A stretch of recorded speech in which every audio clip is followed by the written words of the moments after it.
जय हिंद मित्रांनो, तर स्वागत आहे तुमचं आणखी एका नवीन व्हिडिओमध्ये।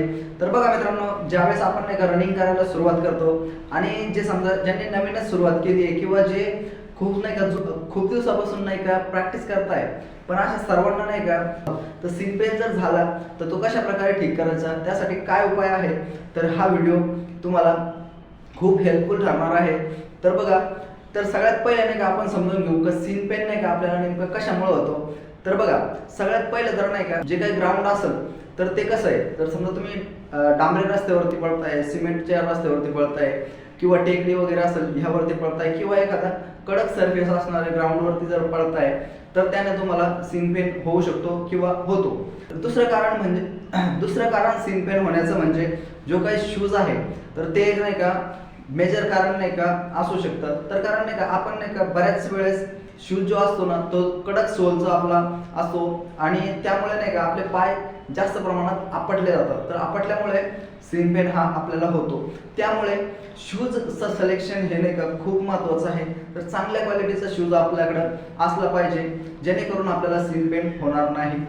त्याचबरोबर सीन पेन होण्याचं तिसरं कारण म्हणजे जे काही समजा आपण दररोज पळतोय, समजा 2 किलोमीटर 2.5 किलोमीटर, पण एखाद्या दिवशी आपण नाही का आपल्या कॅपॅसिटीच्या बाहेर नाही का वर्कआउट करतो किंवा जास्त प्रमाणात वर्कआउट ज्यावेळेस होतं त्यावेळेस सीन पेन होण्याचे चान्सेस खूप जास्त प्रमाणात राहतात।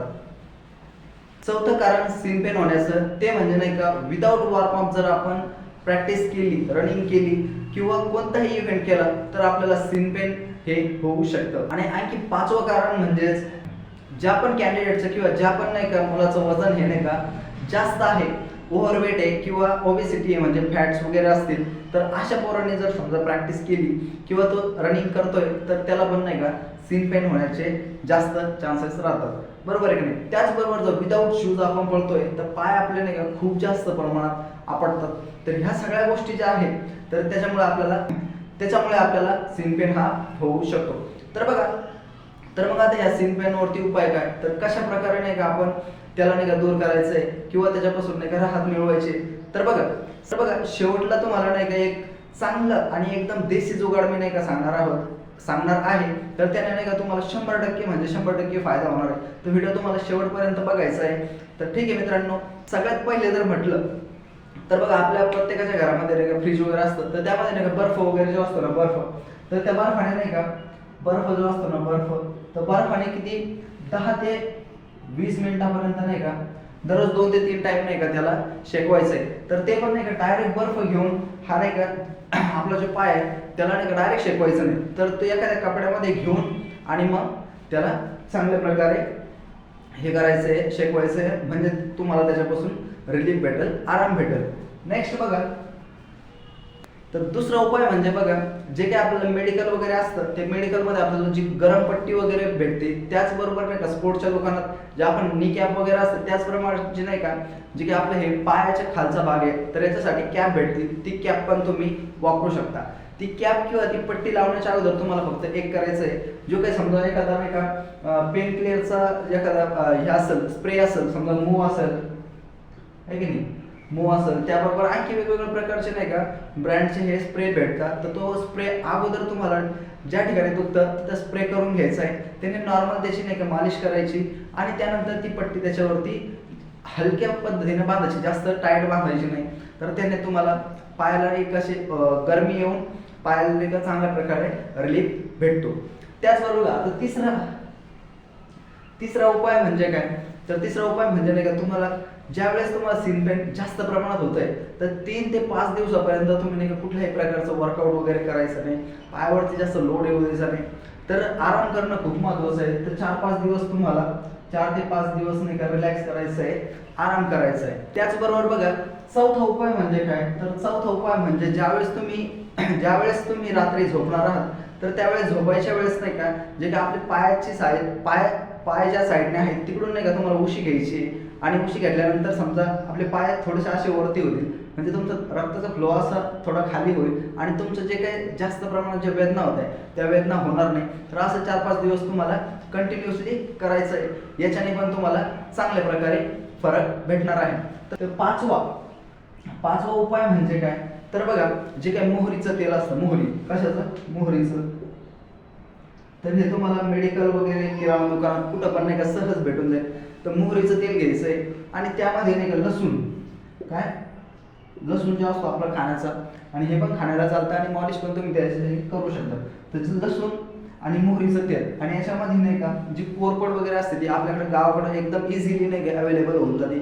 आणि ज्याच्याकडे नसेल त्यांनी हे दोन्ही जरी टाकलं तरी पण नाही का, तुम्ही शहरात जरी असाल तर तुम्हाला ह्या दोन गोष्टी तर इझी अवेलेबल होऊन जातात. तर ह्या दोन गोष्टी जरी तुम्ही त्या तेलामध्ये टाकून थोडंसं गरम करून कोमट झाल्यानंतर ज्या ठिकाणी तुमचं दुखतंय त्या ठिकाणी तेल घेऊन आणि असं एकदम नॉर्मली नाही का तुम्हाला मालिश करायची. एकदम जबरदस्त मालिश झाल्यानंतर दिवसातून तुम्हाला 2 वेळेस तरी करायचं आहे. आणि हे झाल्यानंतर मालिश झाल्यानंतर तुम्हाला काय करायचं, तर उन्हामध्ये नाही का 10 ते 15 मिनिटं बसायचं आहे. जेणेकरून तुम्हाला सकाळच्या कवळ्या उन्हाला बसलं किंवा 10च्या नंतर बसलं तरी चालेल, त्याच्यातून तुम्हाला विटॅमिन डी वगैरे चांगल्या प्रकारे भेटल. आणि तुमचं जे काही पेन आहे, सीन पेनचा जो पेन होतोय तर तो नाही का त्याला चांगल्या प्रकारे आराम भेटेल. असं तुम्हाला 4 ते 5 दिवस कंटिन्यू करायचं आहे. आणि वाटलंच तर तेल लावल्यानंतर नाही का त्याला एखादा काळा कपडा वगैरे जर असेल तर तो नाही का पायाला गुंडाळून घ्यायचा आहे. पतला कपडा पाहिजे, गुंडाळून घ्यायचा आहे.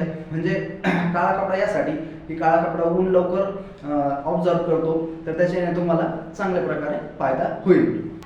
तर त्याचबरोबर बघा 6वा उपाय म्हणजे काय, तर तुम्हाला नाही का जे समजा मेडिकल स्टोअर आहे त्यामध्ये नाही का तुम्हाला पेन क्लिअरच्या नाही का गोळ्या भेटतात. तर खूप जास्त प्रमाणात तुम्हाला नाही का त्रास होतोय, तर पेन क्लिअरची गोळी नाही का तुम्ही मेडिकलमध्ये जायचं आणि त्यांना फक्त पेन क्लिअरची गोळी द्या म्हटलं तरी त्याने का चांगल्या प्रकारची नाही का तुम्हाला पेन क्लिअरची गोळी दे. तर 1-2 गोळी तुम्ही नाही का घेतली तरी चालेल, त्यापासून पण तुम्हाला चांगल्यापैकी नाही का फायदा भेटू शकतो.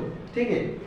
आणि नेक्स्ट म्हणजे 7वा उपाय बघा, तर जे काही हाडं असतात तर हाडं कशापासून बनलेले असतात, कॅल्शियम पासून. तर कॅल्शियम जर शरीरातलं कॅल्शियम कमी झालं तेव्हा पण आपले हाडं हे दुखतात किंवा समजा गुडघे वगैरे आहे ते वाजतात. तर आपल्या आहारामध्ये नाही का आपण दूध वगैरे जे आहे ज्यावेळेस आपण प्रॅक्टिस करतो तर हे कंटिन्यू घेतलं पाहिजे. त्या व्यतिरिक्त तुम्ही कॅल्शियमचं सिरप पण मेडिकलमध्ये भेटतं, ते पण नाही का यूज करू शकतात. आणि आणखी याच्या व्यतिरिक्त कॅल्शियमच्या गोळ्या पण नाही का हॉस्पिटलला किंवा मेडिकलमध्ये तुम्हाला चांगल्यापैकी भेटतात, तर त्या तुम्ही कॅल्शियमच्या गोळ्या पण घेऊ शकता. आणि नेक्स्ट आणि शेवटचा उपाय आणि सगळ्यात बेस्ट म्हणजे नाही का देशी जुगाड असा 8वा उपाय म्हणजे की जो मी तुम्हाला शेवट सांगणार होतो तो म्हणजे नाही का आपल्या गावाकडे एकदम इझिली मी नाही का अवेलेबल होईल असा, तर तो म्हणजे नाही का एरंडी. बरोबर, एरंड माहीत असेल ना तुम्हाला सगळ्यांना. एरंडी त्याचं तेल पण भेटतं.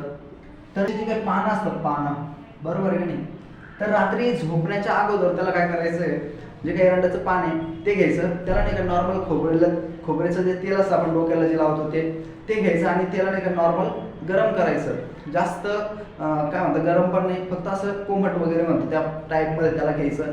आणि ज्या ठिकाणी आपल्याला दुखतंय तर त्या ठिकाणी ते लावायचं आणि त्याला एखाद्या कपड्याने बांधून घ्यायचं आणि ते रात्रभर पायाला राहून दिलं तरी चालत. त्यापासून नाही का तुम्हाला 100% खूप चांगल्या पद्धतीचा नाही का फायदा भेटतो. त्याचबरोबर एरंडीचं तेल वगैरे त्याने जरी मालिश केली तरी पण चालेल, पण त्याच्या ऐवजी तुम्ही पान जे असतं एरंडाचं तर त्याने तुम्हाला चांगल्यापैकी फायदा होणार आहे. ठीक आहे. आणि याच्या व्यतिरिक्त जर तुम्हाला वाटत असेल की एवढंही करून काय होत नाही तर तुम्ही डॉक्टरकडे जा. आणि डॉक्टरकडे जरी गेलं तर डॉक्टर तुम्हाला फक्त गोळ्या औषध वगैरे हे देईल, आराम करा, बस एवढ्या गोष्टी सांगेल.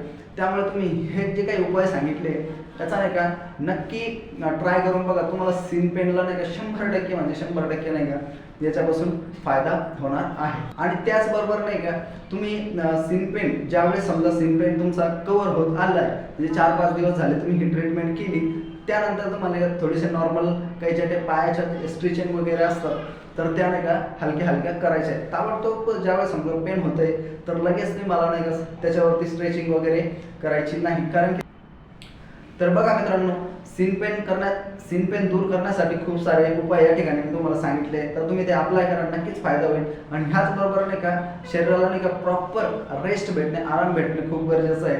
तर ज्यावेळेस तुम्हाला सीन पेन होत आहे तर लगेच तुम्ही नाही का धावण्याचा प्रयत्न करायचा नाही आहे. थोडेसे 4-5 दिवस थोडंसं रेस्ट करायचं आहे आणि ज्यावेळेस रिकवर होईल त्याच्यानंतर तुम्ही धावण्याला सुरुवात करायची आहे. तर बघा सीन पेन हा नाही का ज्यावेळेस तुम्ही प्रॅक्टिस वगैरे करताय त्या प्रॅक्टिसमध्ये हा साहजिक आहे की जरी समजा जास्त लेवलवर नाही पण थोड्याफार लेवलवरती काही कालावधीसाठी तो राहतोच. ठीक आहे. तर ठीक आहे मित्रांनो, भेटूया अशाच आणखी एखाद्या महत्त्वपूर्ण व्हिडिओमध्ये. तोपर्यंत जय हिंद.